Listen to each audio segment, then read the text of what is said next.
कोई heinous crime होता है, कॉग्निजेबल ऑफेंस, संज्ञेय अपराध होता है, तो यह पुलिस की जिम्मेदारी है कि तुरंत एफआईआर दर्ज की जाए। यहां पे एक अननेचुरल डेथ की एंट्री करते हैं और यह बात हमने बड़ी प्रमुखता से हर मंच से उठाई, चाहे वो राष्ट्रीय मंच हो भारतीय जनता पार्टी का, चाहे प्रदेश का मंच हो। आज मोहर लगी है कि भारतीय जनता पार्टी वो पार्टी है जो चाहती है कि पीड़िता के परिवार को इंसाफ मिले और हर जो हमारी बहन है पश्चिम बंगाल में वो सुरक्षित हो। सर्वोच्च न्यायालय ने जब ये पूछा, क्या अभी भी ममता बनर्जी आप अपने पद पर बनी रहना चाहती हैं? क्या यह सिद्ध नहीं हो गया कि आप विफल रही? क्या यह आपकी जिम्मेदारी नहीं है कि आप इस्तीफा दें?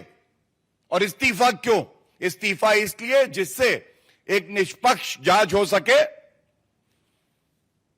जिससे अगर विवेचना के दौरान ये साक्ष्य आते हैं सामने कि आपने लापरवाही तो करी ही, साथ में आप लिप्त थी, आपको पता था क्या हो रहा और आपने उसको रोकने का प्रयास नहीं किया और साथ में जो साक्ष्य है उसको नष्ट करने का प्रयास किया, तो फिर आपका पॉलीग्राफ टेस्ट और आपकी arrest, I repeat, the polygraph test of the chief minister Mamata Banerjee as well as the arrest of Mamata Banerjee could be imperative to ensure that there is justice given to the family members of the deceased and to every citizen of the country. This is the demand of the people of West Bengal, and the Honorable Supreme Court has made this scathing remark, unveiling the dirty face of Mamata Banerjee. Second, जो बड़ी महत्वपूर्ण बात है, postmortem, यह उजागर हम लोग पहले भी कर चुके हैं, आज दोबारा दोहराऊंगा। मृतक पीड़िता का पोस्टमार्टम किसी दूसरे मेडिकल कॉलेज में होना चाहिए था, लेकिन जल्दबाजी में, आनन फानन में वो आरजी कर मेडिकल कॉलेज में ही कराया जाता है। और सबसे बड़ी बात, और ये आज सुनवाई में आया है, उसका जो चालान है जो ये बताएगा कि कितने बजे पोस्टमार्टम हुआ है,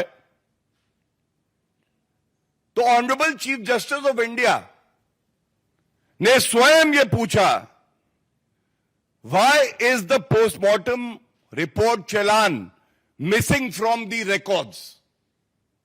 क्यों? क्या उस चालान से यह स्पष्ट हो जाता कि ममता बनर्जी उनके चहेते पुलिस कमिश्नर, जिन्होंने अभी तक इस्तीफा नहीं दिया है, वो जो पूर्व में प्रिंसिपल रहे आरजी कर मेडिकल के, जिनको अब अरेस्ट कर लिया गया, उनको बचाने का प्रयास कर रही थी? जो एक अरेस्ट हुई है उस आरोपी को बचाने का प्रयास कर रही थी? क्यों चालान मिसिंग है? जब कलकत्ता उच्च न्यायालय ने स्पष्ट कहा कि सारा रिकॉर्ड,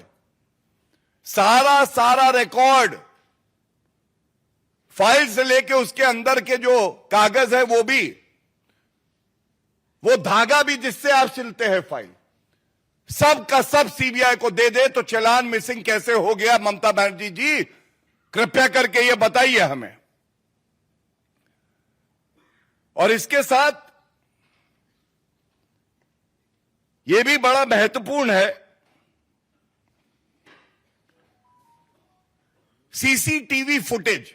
आप सब पत्रकार हैं, हमारी लोकतंत्र का चौथा स्तंभ है सीसीटीवी फुटेज, जिससे यह पता चलता कि कितने बजे आरोपी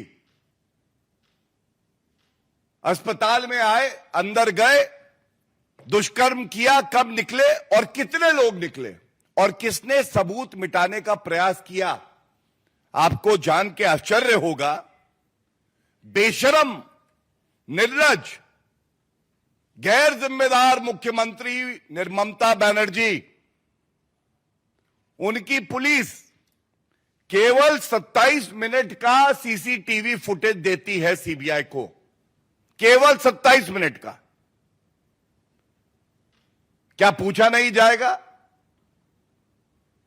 ये जो घटना हुई उससे पहले का, उसके बाद का कई घंटों का सीसीटीवी फुटेज आवश्यक है कि जांच हो सके, निष्पक्ष जांच हो सके।